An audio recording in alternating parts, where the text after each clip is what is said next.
Gracias. Gracias por los cumplidos de sus presentaciones y las amabilidades. Me disculpo, me disculpo, ¿qué debo decir por mi carencia de español? Pero hay pocas cosas que no sé. He dicho humildemente, pero una de esas cosas que no sé es el español. Entonces voy a tener que hablar en inglés. Pudiera hablar en italiano, por supuesto. Eventualmente en otras lenguas, pero bueno, ya comencé mal en la vida por no haber aprendido español. Y ya estoy muy viejo. Ya pueden imaginar que ustedes lo pueden ver, ¿verdad? Estoy muy viejo para empezar ahora con el español. Es una edad en la que uno se vuelve rígido. Ya no es fácil de aprender idiomas. Ni siquiera es momento de cambiar de parecer, quizás. Pero no voy a decir nada respecto a eso. Eso depende de mí que lo decida. Pero para presentar esto de manera jovial, Humberto Eco, un hombre que ustedes todos conocen. Humberto Eco es el bestseller de tiempos contemporáneos. Nadie ha vendido tantos ejemplares como Humberto Eco. Recientemente escribimos un artículo sobre el mismo tema y su comentario fue que él escribía para los jóvenes, porque por supuesto los viejos ya están demasiado viejos para cambiar. Y esta fue una ocasión que no pude dejar escapar, no pude desaprovechar. Entonces yo le hice una réplica y le pregunté, ¿dónde se clasifica Humberto Eco? ¿En qué categoría? Y él sigue ponderando la respuesta que me va a dar a mí. Bueno, como quiera que sea, estoy demasiado viejo para aprender español. E indudablemente no tengo tiempo hoy para aprender. Y vamos a tener que lidiar con mi inglés, el cual es muy bueno, por cierto, mi inglés. Espero que lo haya notado.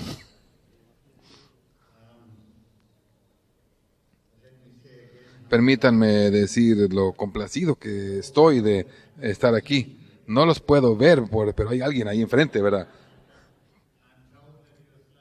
Y si se me dice que están estudiando para sus exámenes, entonces realmente estoy conmovido por su amabilidad, porque van a perder una hora aquí. Y eso es malo para los exámenes finales. Bueno, como quiera que sea. Básicamente, permítanme ingresar. Mi español es malo, pero mi latín es excelente. Entonces, déjenme comenzar aquí en medio de todo esto. Mi tema, como entiendo, no siempre entiendo los títulos de mis presentaciones. Y luego luego a veces me la llevo libre en interpretar mis propios títulos. Es uno de los privilegios de mi reputación. Esencialmente creo que mi tema es indagar en el cómo la democracia se relaciona con y está desafiada actualmente por lo que yo llamo la videopolítica y por ende por los medios también. La democracia ahora es una entidad vieja y de alguna manera bien conocida. Los medios son algo nuevo, de rápido desarrollo, y creo todavía son animales no entendidos, no comprendidos. Digo, no quiero ofender a los medios, claro.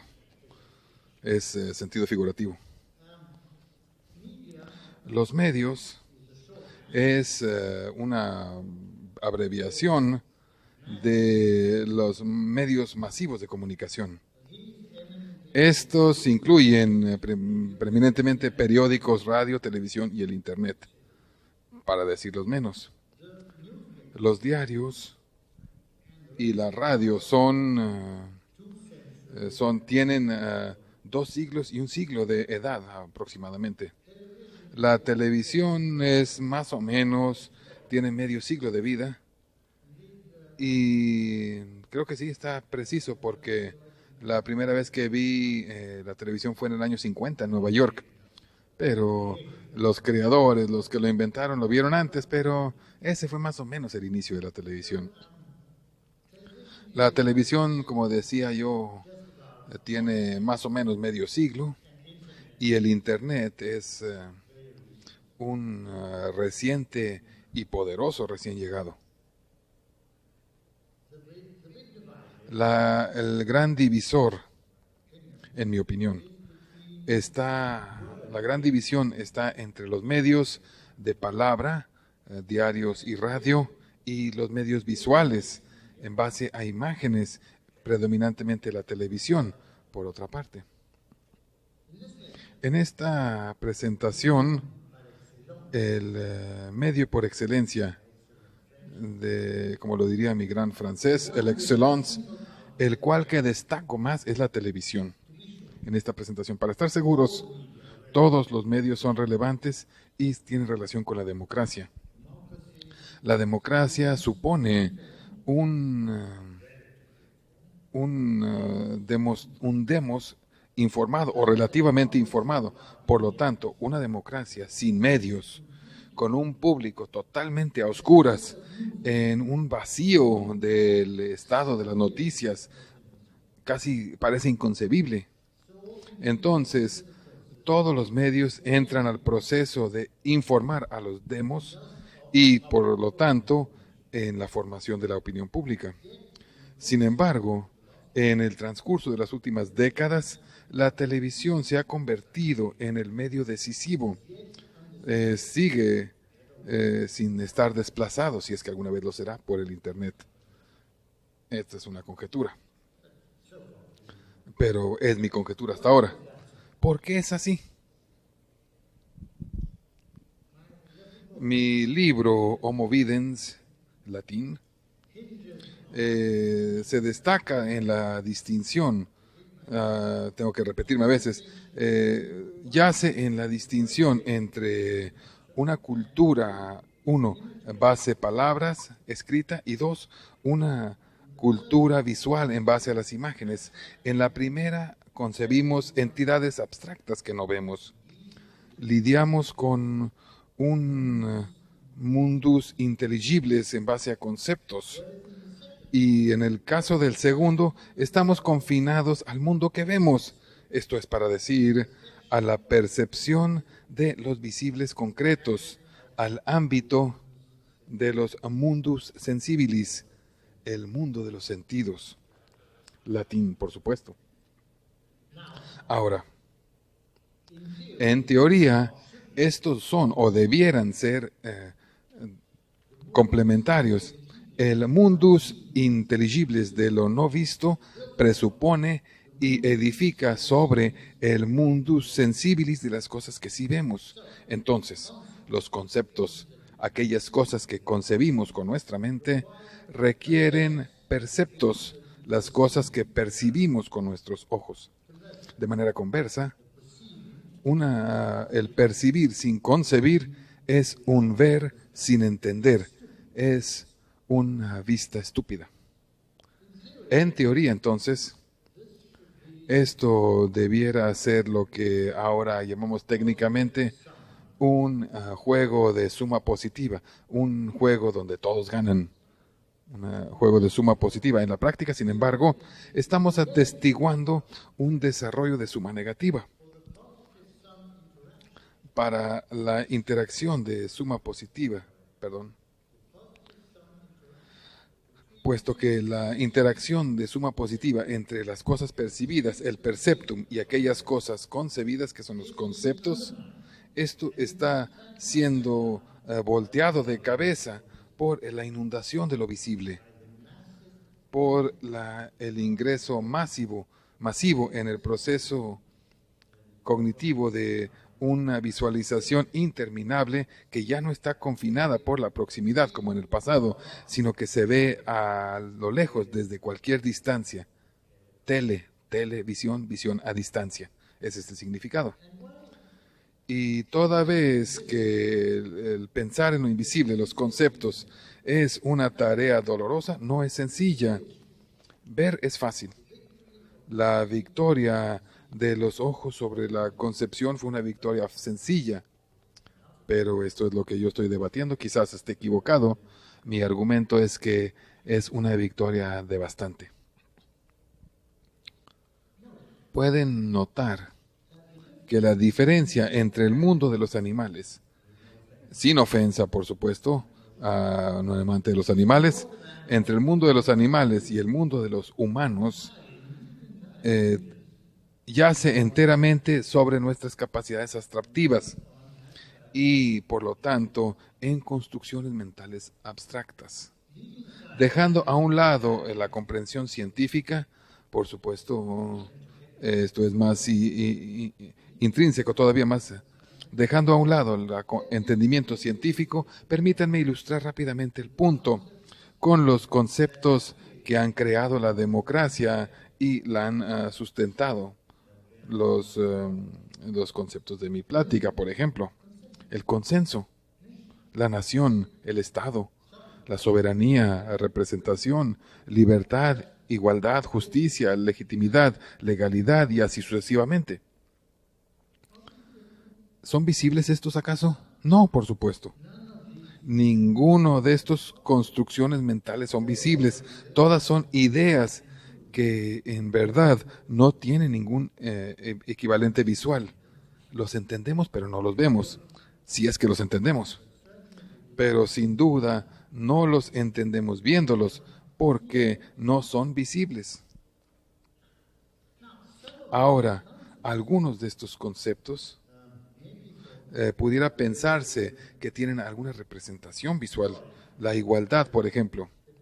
Esta es la ilustración típica. La igualdad la puedo ver. Esto se puede dibujar o se puede representar en una noción visual, pero no. La representación de ve y observa de la igualdad sería un conjunto de bolas de billar. Esto es, sin embargo, es un engañoso y una representación engañosa y estúpida. La igualdad está empotrada en el concepto de justicia, que es algo invisible. Justicia igual, y se debate inteligentemente en términos de puntos de partida iniciales y especialmente en oportunidades igualitarias. Y permítanme insistir, las oportunidades no es algo que uno pueda retratar. Mis fotógrafos no pueden tomar una foto de las oportunidades. Entonces, la fácil victoria de lo visual, sin pensar sobre el pensar, sin ver, es un golpe devastante, hasta donde yo sé, al Homo sapiens. Otra vez es un latinismo muy bien conocido, como decimos, es latín fácil. Es el latín sencillo del Homo sapiens. No es antiguo, es latín reciente, ¿verdad? Entonces, no estamos seguros que sea una victoria 100% completa y final. Sin embargo, victoria sí lo es. Por lo menos así lo siento yo. Cuando estoy abordando este tema, lamentando la pérdida de la capacidad de la abstracción, muchos de mis escuchas, todos los presentes quedan excluidos. Estoy hablando de otros. Muchos de mis escuchas fallan en entender lo que les estoy diciendo. Y aun si son capaces de tener la noción de la abstracción, ellos no atinan a apreciar su importancia, que es la decisión. La respuesta normal o estándar que recibo acerca de esta lamentación que tengo es que toda vez que ninguna capacidad para la abstracción pueda ser mala, en este caso no puede ser un matemático. Igualmente, demasiada naturaleza abstracta es igualmente mala. Entonces, menos abstracción y más concreto no es nada que nos deba preocupar. Pero esta respuesta, esta apenas convencible respuesta, solamente muestra el grado al cual el problema está malentendido. La capacidad para la abstracción es la misma capacidad del razonamiento. Los animales, con todo respeto, no piensan, porque no pueden abstraer por otras razones también, ¿verdad? La esencial es que no tienen capacidad de abstracción, no tienen un lenguaje para hablar con un lenguaje, pero vamos a decirlo de esa manera. Los animales no piensan en el sentido humano, pudieran pensar en su propio sentido, eso es irrelevante. Los animales no piensan porque no tienen capacidad de abstracción. Los humanos son animales racionales, distintos a los demás, precisamente porque son capaces de extraer y abstraer los observables en conceptos, de transformar las cosas en que ven en herramientas para pensar y también de crear y rehacer las cosas. En este contexto, en la noción de abstracción no tiene nada que ver con la noción de lo concreto. La abstracción construye el mundo intelligibilis, el mundo de lo comprensible. Por lo tanto, solo como un paso subsecuente podemos comenzar a debatir si una noción abstracta se vuelve demasiado abstracta y entonces se maneja mejor entre más concretos. Son dos cosas diferentes. En mi propia perspectiva, yo al mismo tiempo sostengo la necesidad de una abstracción como una cuestión de principio y una teoría de epistemología, para usar una palabra difícil. Entonces, la necesidad de una abstracción y la necesidad de una concreta comprensión de las abstracciones como una manera de implementación. Pero esta recomendación no me lleva a reducir o degradar la decisividad de los productos mentales. Necesitamos ambos y no es que puedas jugar uno contra el otro. Aparte de la lamentación de que mis preocupaciones sobre nuestras capacidades de abstracción no las he podido transmitir del todo bien, el hecho es que su atrofia, la atrofia de la capacidad de abstracción, es casi un subproducto y casi inevitable de una sociedad inmersa en la televisión. Si somos criados, como lo somos, y me estoy rejuveneciendo en esta, si estamos siendo criados bajo la exposición a la televisión, casi inevitablemente sigue que nuestra comprensión y manejo de los invisibles o los conceptos no está del todo bien. Entonces, en la formación de las personas, la paideia, que significa la crianza de hijos, es un término griego clásico. El aspecto de paidea de la televisión que yo describo en términos del video niño, el video baby, que empieza a ver la televisión durante horas al empezar a hablar y antes de aprender cómo leer y escribir.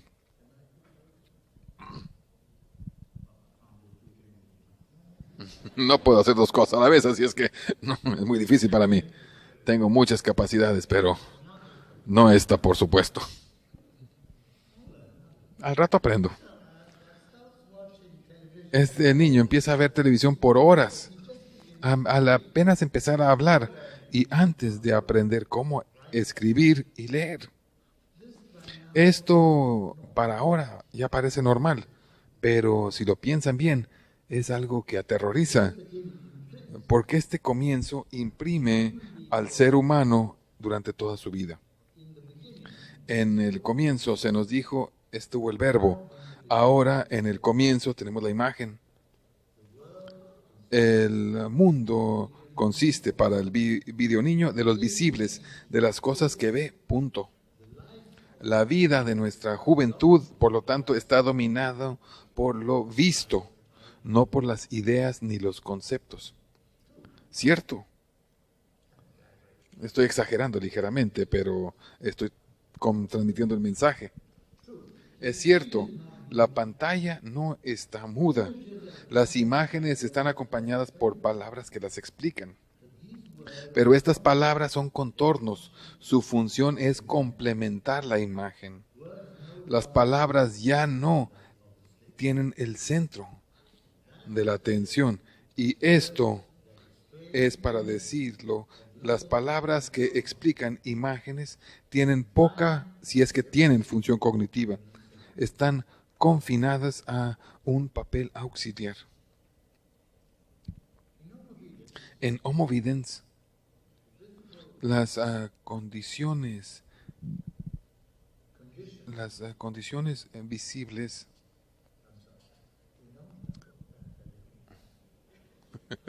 si necesito el café después de todo. Cuando lo necesitas, lo necesitas. Entonces, no tanto, poquito. En Homo Videns, lo visible condiciona y monitorea lo invisible. En el Homo sapiens que lo precedió, era de la otra manera. El pensamiento no solo condicionaba lo visible, pero saltaba adelante, se le adelantaba. Hasta hace algunos 50 años más o menos, la relación de lo visto con lo conocido, lo estoy adivinando, estoy abierto a cuestionamiento de estos números, la relación entre lo visto con lo conocido era aproximadamente de 10 a 90. Ahora puede estar invertido en 90 contra 10. Y de la misma manera, nuestro mundo mental se está encogiendo y se está volviendo cada vez más y más pequeño. Suena apocalíptico, ¿verdad? Bien.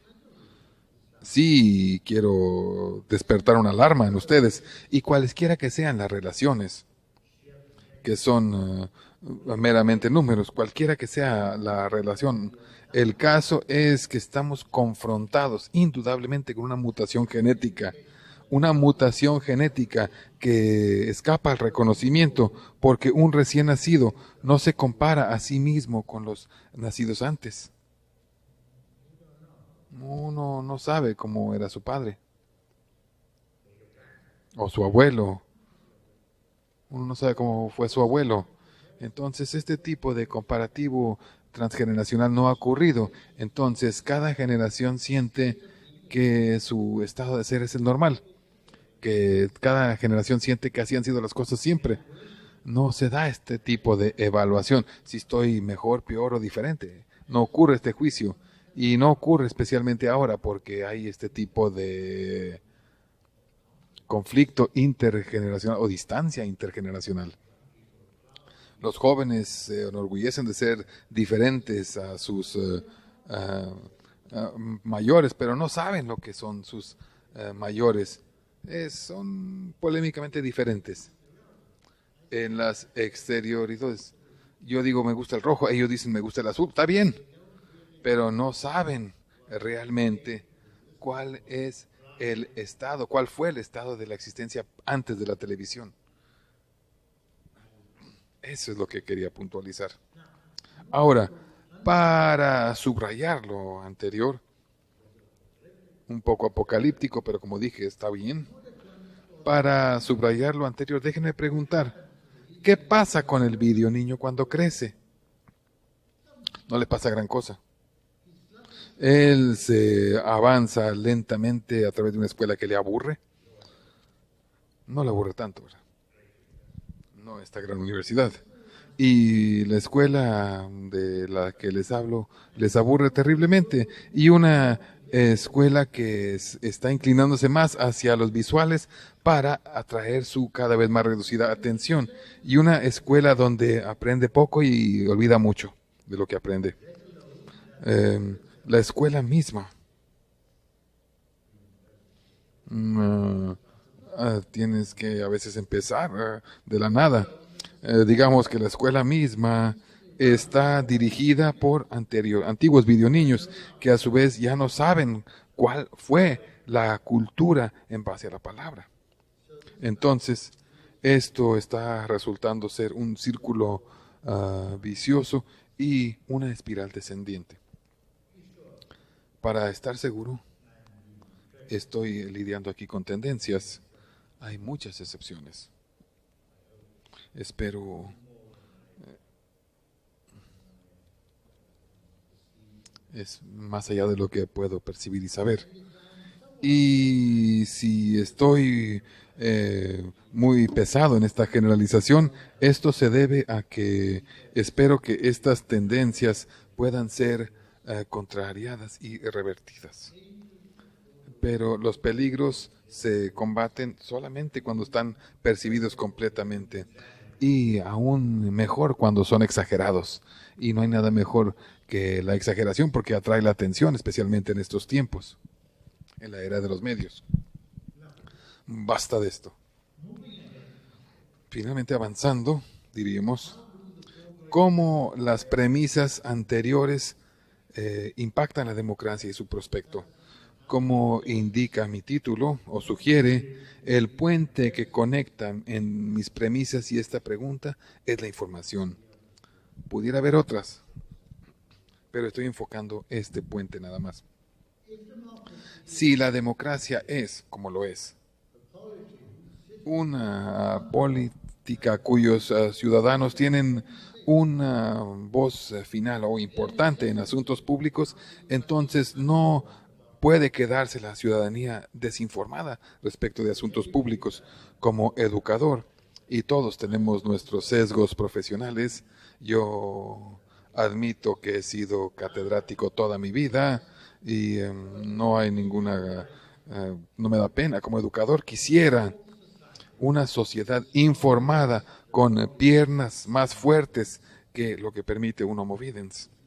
Si quieres, añoro un mundo informado por la palabra, pero como teorista político que ha estado escribiendo por muchos años de la democracia, me doy cuenta que debo conformarme con menos. La democracia no requiere sabón. Sabón puede ser devastante aún para la democracia. La democracia no requiere, por lo tanto, un público cultivado, un demos aprendido, pero sí requiere un demos suficientemente informado, públicos que tengan alguna idea de lo que está sucediendo. La pregunta se vuelve, ¿qué queremos decir con suficientemente informado? Así es como se vienen abajo todos estos argumentos. ¿Qué significa suficiente? Esta es una pregunta difícil, pero yo soy un viejo zorro de estos negocios que no me dejo atrapar muy fácilmente. Entonces voy a rodear la pregunta, sacarle la vuelta, reconociendo que no sé cómo definir suficiente información, pero que puedo manejar el tema de la otra manera, estableciendo cuándo la información es insuficiente con toda seguridad, seguramente debajo de cualquier nivel de suficiencia concebible. Ya están entendiendo el truco. Así es como se deben manejar los problemas cuando uno está metido en problemas. Entonces creo que este argumento tiene que recibir un prefacio anotando que la información no puede consistir de un vacío de información. No digo esto nada más por cualquier razón, porque este es la perspectiva conveniente propuesta por el grupo del Internet y por los profetas, y en mi humilde opinión los falsos profetas, de las interacciones comunicativas per se. Para estos personajes en el grupo del Internet, lo digo a veces con cierta diversión, para estos personajes la información es cualquier cosa que esté viajando en la red. Esa es su definición. El mero ruido, por lo tanto, se vuelve información. Si está viajando en la red, es información. Un mensaje que dice, el diablo es azul y tiene 8 piernas, es información. Gracias, muy amables. Pero no. En mi mente muy simple, la información debe informar de algo. Debe tener un contenido. Y este contenido debe estar sujeto a un monitoreo, a un tamizado que se pueda evaluar en términos de su validez, verdad, falsedad, credibilidad, precisión y similar. Pero debe evaluarse. debemos decir al informar algo y este algo tiene que ser evaluado. El ruido es irrelevante a la democracia y a mi argumento. Entonces, bajo esta premisa, que la pregunta sea, ¿cuándo es que alguien esté suficientemente informado acerca de algo? Para estar seguro, aquí no estoy respondiendo a ninguna información técnica o especializada. Solamente estoy abordando algún tipo de conocimiento básico de eventos públicos o de asuntos públicos. Y los sondeos de opinión pública nos dan una buena evidencia respecto de cómo está este tema. Supongan, es solo una conjetura, no quiero provocar nada. Supongan que la pregunta, ¿quién es el actual más café? No, ya no hay. ¿Quién es el actual presidente de México? Entre comillas, revela que la mitad de los respondientes no conocen. Indudablemente están desinformados. No tenemos mencionar aquí suficientes niveles de información. Están desinformados, punto. Ahora, la réplica es que no importa si la gente sepa, no puede importar mucho si la gente sabe o no quién es su presidente, quizás. Pero mi pregunta sería, entonces, ¿qué es lo que importa? Toda vez que estoy preparado para convenir que un elector quizás no necesite realmente saber ni siquiera por quién está votando, él o ella. Sin embargo, hay algo que él o ella deben conocer si suponemos que la democracia tiene soporte popular y eso representa un gobierno electo por el pueblo. Y aquí está el punto. De que si un ciudadano ni siquiera conoce el nombre de su presidente, podemos suponer que conoce más de cualquier otra cosa, podemos suponerlo. Puesto que tengo una reputación de ser indulgente en la necedad, no debo adelantar esta reputación ni tampoco quiero presionar mucho. En cierta medida sí soy. El caso aquí es solo sugerir que siempre podemos determinar, siempre podemos puntualizar cuándo la información específica acerca de temas específicos, podemos determinar cuándo es insuficiente. Por ejemplo, cero información, sin duda, es insuficiente. Si encontramos cero información, con eso tenemos. Esto está resuelto fácilmente y con una base muy clara de evidencia. Ahora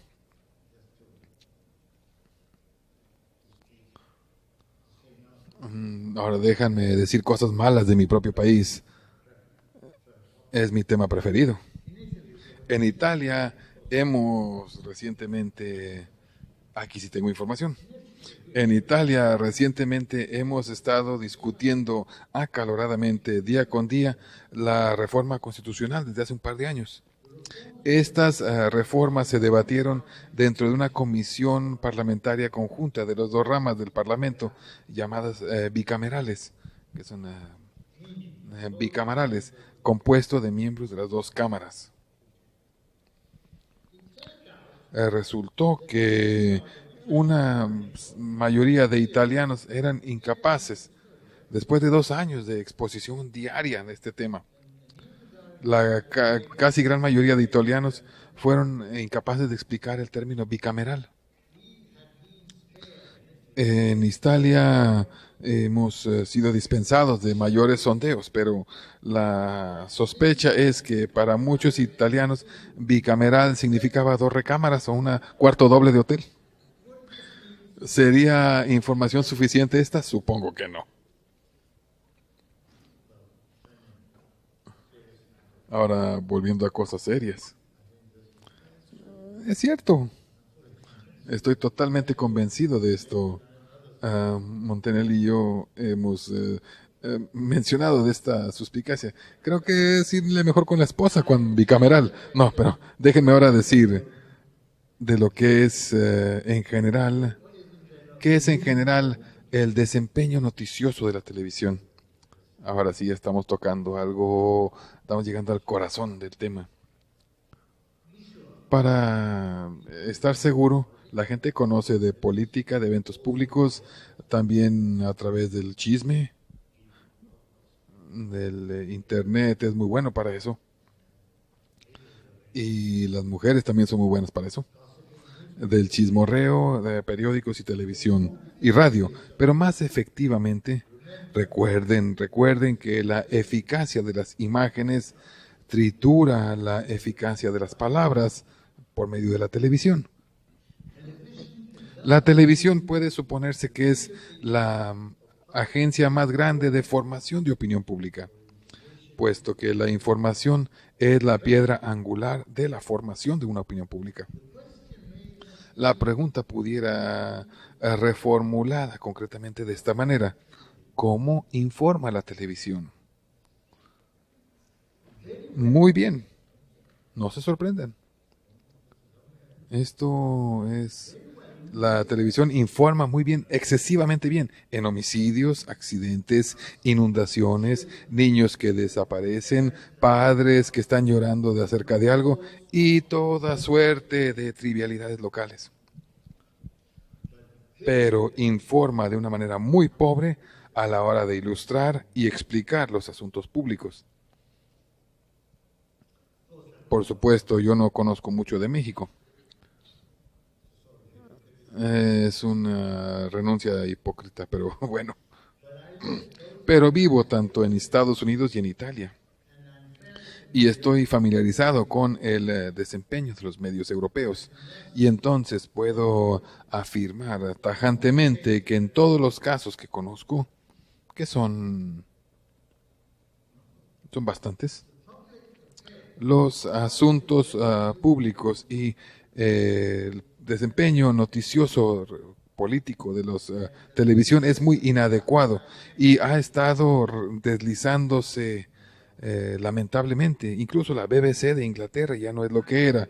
En mi libro, entonces, estoy debatiendo con una evidencia de apoyo que a lo largo de los países occidentales el desempeño de noticias de la televisión básicamente cuando mucho representa una subinformación que es información insuficiente y a veces suficientemente dos para conducir a una desinformación absoluta, engañosa. Déjenme decirlo de nuevo.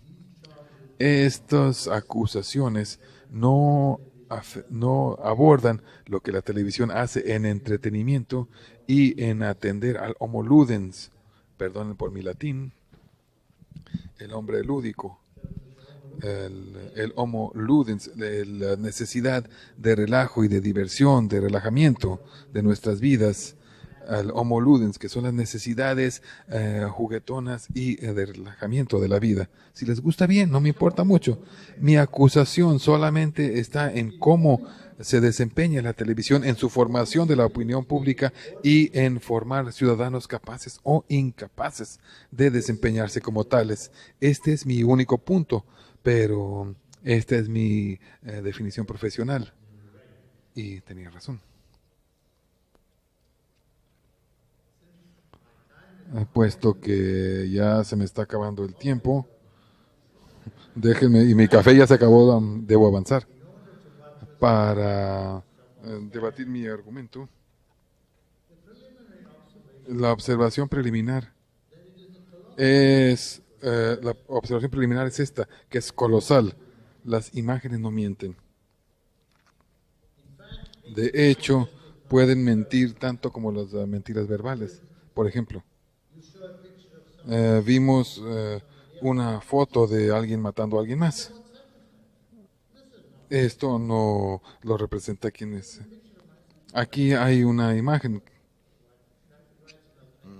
No sabemos ni el nombre ni en qué circunstancias lo hizo. Entonces, ¿quién disparó? ¿Bajo cuáles circunstancias?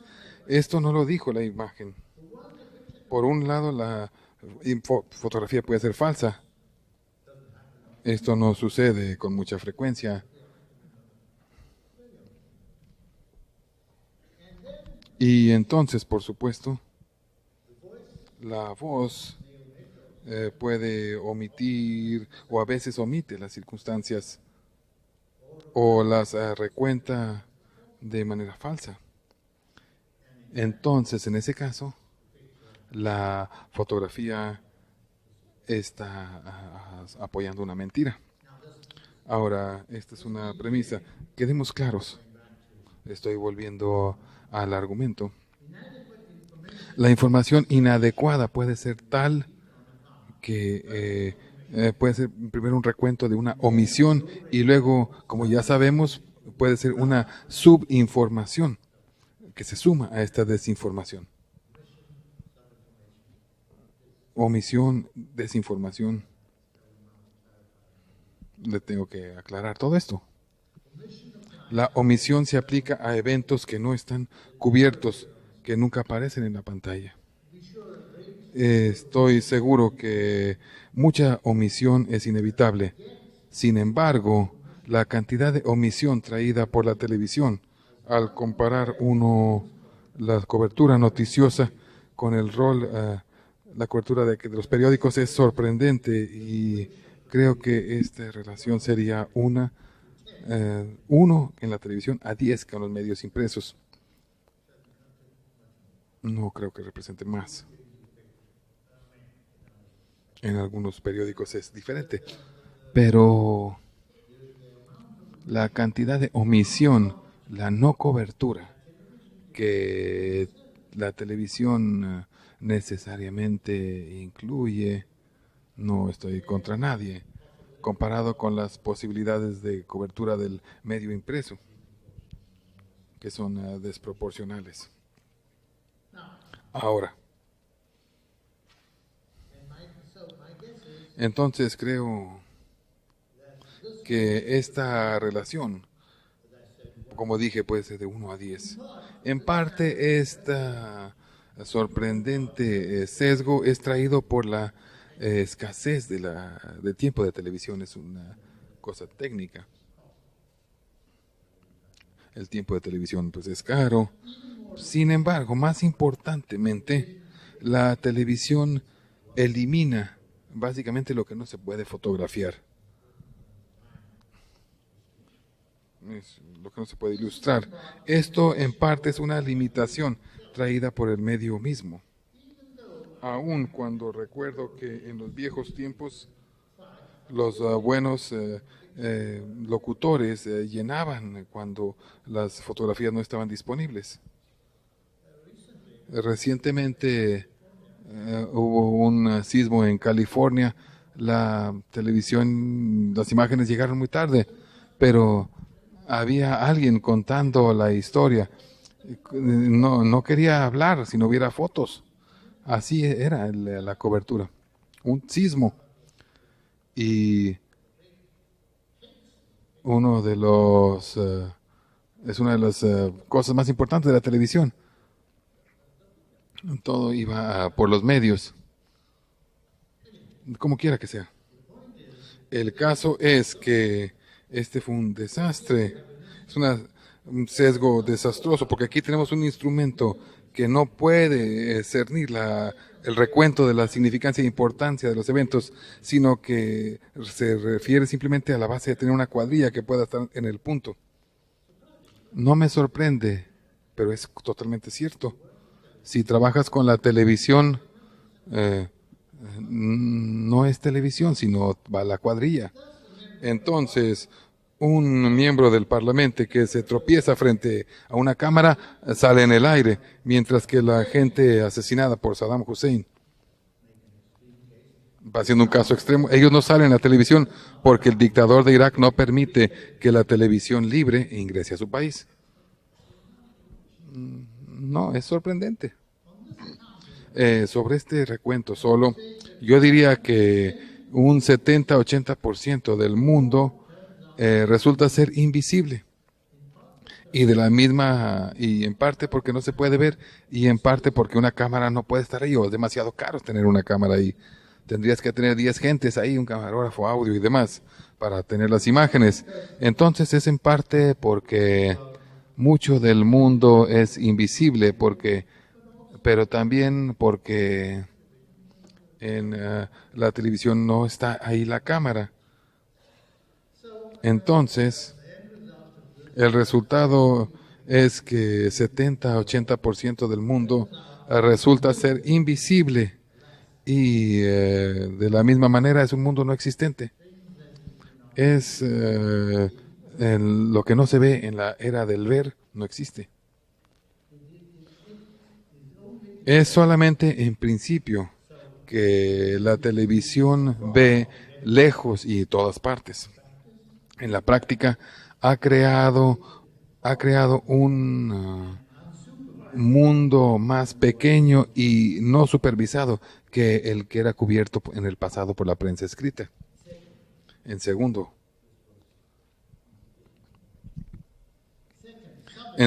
la subinformación. Es demasiado poca información de lo que se decida que es valioso de llegar al noticiero. Es lo que deciden en lo que puede quedar entre la oscuridad. Por ejemplo, ahora las elecciones en muchos países se cubren rutinariamente en 1 o 2 minutos. El significado y las implicaciones del evento para el país del televidente son apenas mencionados. Nada se explica con suficiencia y todo se deja sin contexto. Como resultado, las elecciones y los gobiernos que se eligen se vuelven cosas de muy poco interés en el mundo. Es la realidad. Cuando los medios son acusados de no cubrir los eventos mundiales, la gente de la prensa replica que la audiencia no le importa. Es cierto. ¿Por qué? Supongamos que los partidos de fútbol se exhibieran no los 90 minutos, como lo hacen actualmente, sino que se condensen en fragmentos de 3 minutos. De ser así, la gente no entendería el juego, entonces le cambiarían de canal. Para estar seguros, 3 minutos son buenos si ya conozco el juego, pero nunca aprendería a conocer el juego en 3 minutos. Otro ejemplo. Uno escucha la música solo si uno entiende la música. Uno disfruta del arte solo si uno ha sido educado en el arte. Igualmente, la información política se vuelve interesante solo si una masa crítica preexistente de conocimiento político ya está impresa en nuestra mente. Ya si una masa crítica de conocimiento político está presente y entonces el flujo de las noticias se vuelve interesante e inteligible. Mi padre leía los diarios y estaba muy interesado en política doméstica y mundial. Mi hija está expuesta solamente a los boletines noticiosos de la TV. Como resultado, ella no entiende la política a pesar de su padre. Es un caso serio. Y como resultado, ella no entiende la política e igualmente ve que la política es poco interesante. A pesar de su padre, ella es brillante. No quiero decir nada de ella. Ella es tan brillante como mi padre, pero la televisión la ha enajenado de la política. Entonces, muy poca información obtiene el mismo resultado que ninguna información. Solo seguimos aquellas cosas que entendemos y para entender tenemos que tener la mínima cantidad de conocimiento que la televisión ya no nos proporciona. Tercer punto, la desinformación. Tengo 3 puntos aquí. Al decirlo, me refiero a la información equivocada, una información que contiene y presenta distorsiones y malas interpretaciones. La desinformación no tiene que ser deliberada. Aún así, ocurre todo el tiempo. Veamos como una ilustración, veamos el tema de la discriminación. Este es indudablemente un tema grande y real. Sin embargo, la desinformación de los medios ha desproporcionado las pseudo discriminaciones que son muy dudosas, son discriminaciones dudosas que no están, estoy provocándolos de manera deliberada, esa es mi naturaleza. La discriminación consiste de favorecer o desfavorecer injustamente personas o grupos bajo terrenos que no son en base a su mérito y habilidad. Esta sería la definición. Ahora, ¿cómo se demuestra la discriminación? En los medios, la prensa escrita incluida, por supuesto, por estadísticas de esta suerte. Se demuestra de esta manera. En Estados Unidos, esto es un asunto quemante, con estadísticas de esta naturaleza, de que los negros norteamericanos están discriminados porque están subrepresentados vía en base a su tamaño demográfico en puestos de alta gerencia y niveles de riqueza. Cierto. Pero en cualquier curso elemental de estadística se nos dice que dada una distribución no normal, la causa no es un dado. Simplemente tenemos un problema de disfunción. La población negra, como dije, sí están subrepresentados, pero ¿es acaso debido a la causa y el hecho? ¿Es debido a la discriminación? Esto tiene que demostrarse y no puede demostrarse con una distribución. Ese es todo el punto. No se puede demostrar. Pueden notar que los negros están sobre representados en muchos deportes. Esto implica que en los deportes también los negros sufren discriminación. Por supuesto que no. Esta es una estupidez que nadie sustenta. Pero es una cosa invertida, es lo mismo, excepto que a la inversa. Y luego, ¿qué pasa con los estudiantes de descendencia asiática? Ellos están sobre representados en todas las mejores universidades norteamericanas. ¿Es acaso esto porque están favorecidos por un sesgo en su favor? Si acaso los estudiantes de descendencia asiática están siendo retenidos, son discriminados por administradores universitarios preocupados de un desequilibrio étnico excesivo. Sea como sea, el punto aquí es que estas estadísticas mal usadas y mal interpretadas provocan una información falsa y dañina acerca de los temas éticos y sociales de nuestro tiempo. Otro caso de esta desinformación es otro de las cosas a las que le cargo la mano. Otro caso de desinformación es la entrevista casual. La tenemos todo el tiempo. ¿Qué información provee una entrevista casual? En esencia, es solamente información frívola. No es muy profunda, puesto que la gente atrapada en la calle no son una muestra representativa de nada, como cualquier estudiante de estadística elemental sabría. Además, la entrevista casual son manipuladas. Generalmente son manipuladas para llegar a un equilibrio atractivo de sí y nos. Finalmente, la televisión siempre busca el excéntrico, el atacante, el que se desvía. A veces al imbécil, digo yo. Esto consigue noticias emocionantes y es cierto. También distorsiona y desinforma. Estos son más eventos de televisión, hechos para la televisión, que eventos del mundo real. Sumando las cosas, mi puntualización acerca de la información es que la televisión ha entrado a una carrera competitiva decadente cuyo producto final es, primero, una información reducida, segundo, información improvisada e inútil, y tercero, una desinformación absoluta. La siguiente pregunta, y para ahora estoy cerca del final, espero que para su satisfacción. La siguiente pregunta es, ¿Cómo afecta esto la democracia? En el inicio de esta plática noté que señalé que la democracia descansa sobre la opinión pública. Una entidad que yo defino, es importante decirlo, una entidad que yo defino que difunde la opinión del público al respecto de las cosas públicas, por ejemplo, el interés general, el bien común, temas colectivos, así sucesivamente, estas nociones. Entonces, esta opinión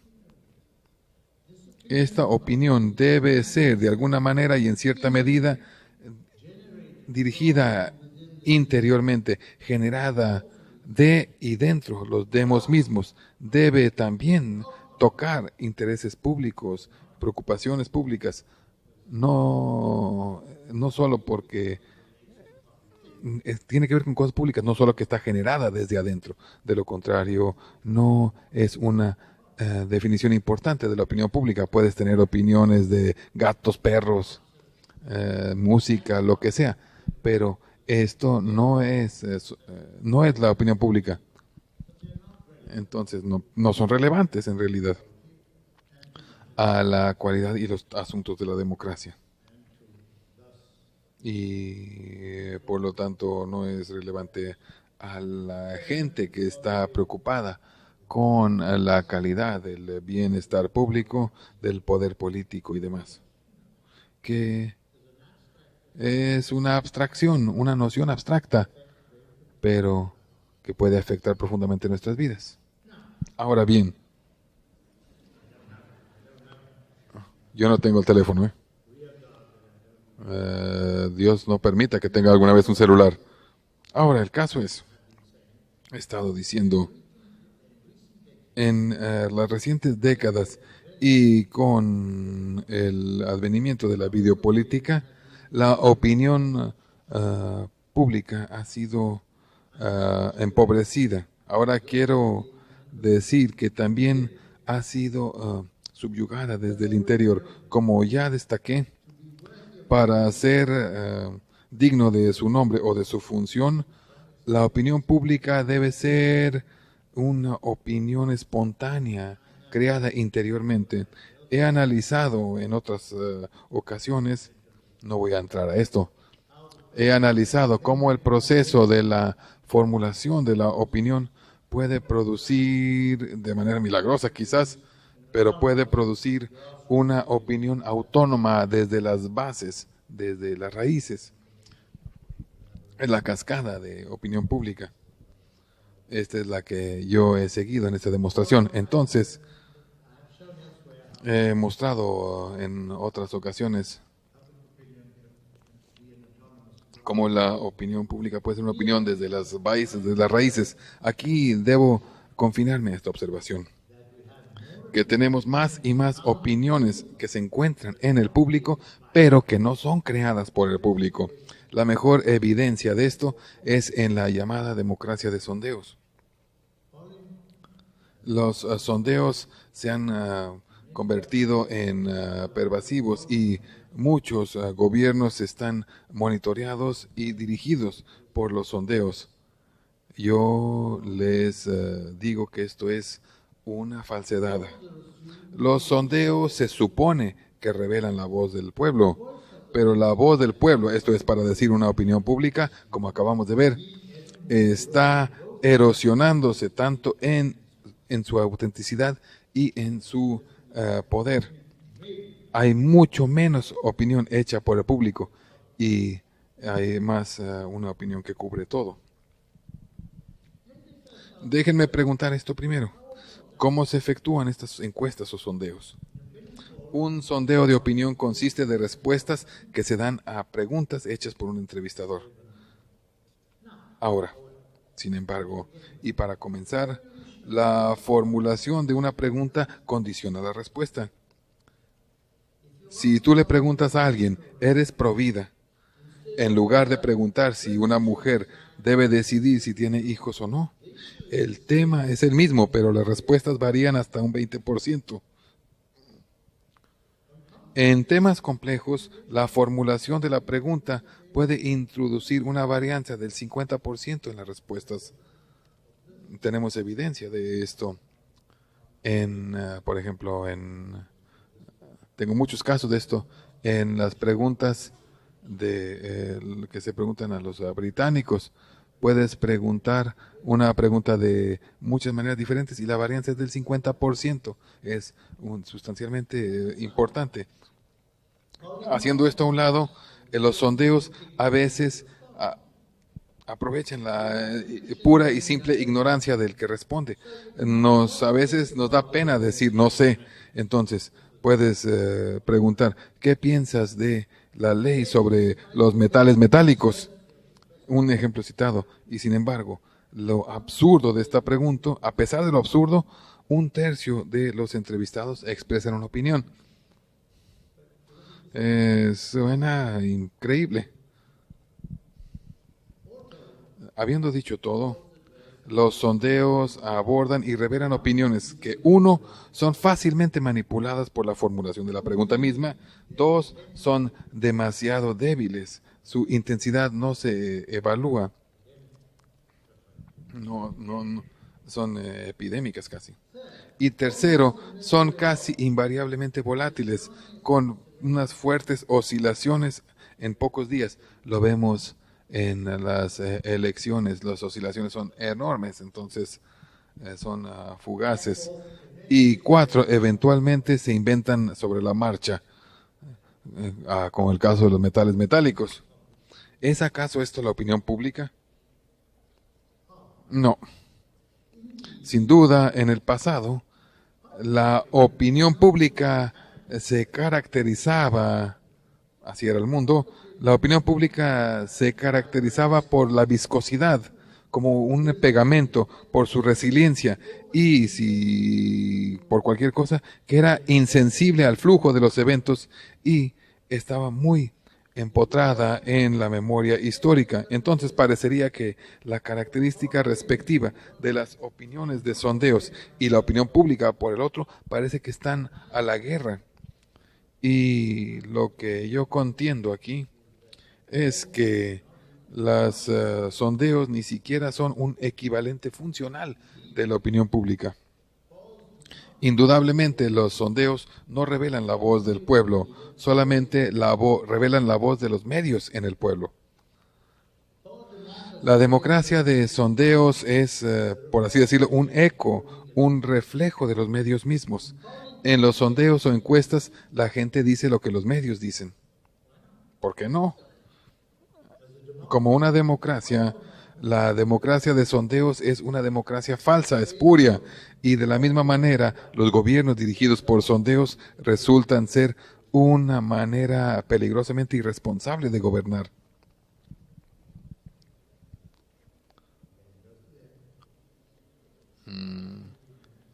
Sobreviven unos pocos minutos.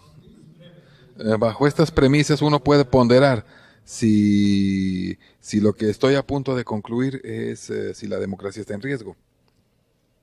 Sin embargo, mientras que estoy acusado de ser apocalíptico con respecto a la mutación del Homo sapiens hacia el Homo videns, de la mutación del hombre ideacéntrico en el hombre imagencéntrico, y también estoy acusado de ser excesivamente confiado con respecto a la perdurabilidad y supervivencia de la democracia. Como pueden ver, eh, ah, no siempre soy predecible y también puedo esconderles una sorpresa que tengo bajo la manga. Siempre tengo un as bajo la manga aquí, ¿verdad? Un conejo, lo voy a sacar de aquí. Mi razón para ser optimista acerca de la perdurabilidad de la democracia es esta, que en el mundo occidental u occidentalizado no hay no hay otro juego. Esto es para decir que en todas las teorías no democráticas, los principios teocráticos, tradicionalistas y autoritarios de la legitimidad ya son cosas del pasado.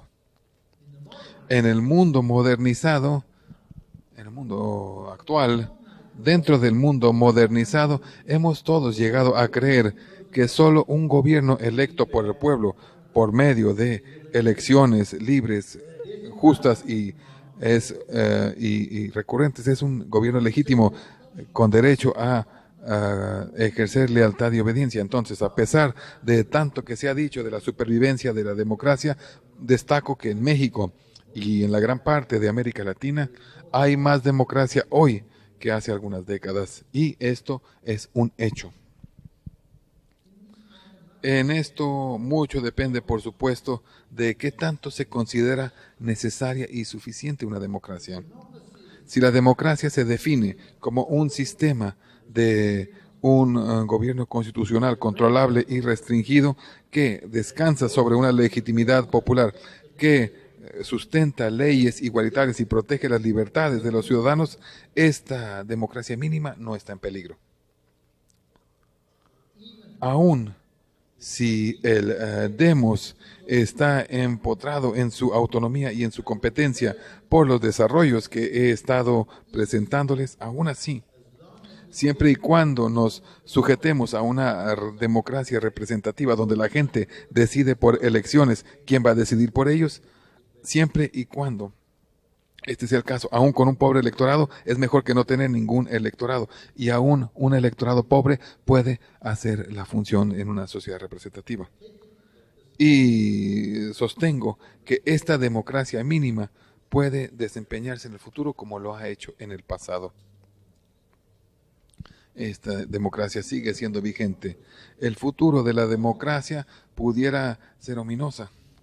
Por otra parte, si tomamos la perspectiva de que necesitamos una democracia autogobernante, postrepresentativa, participatoria, en la cual la gente toma el gobierno en sus propias manos y decide los temas ellos mismos.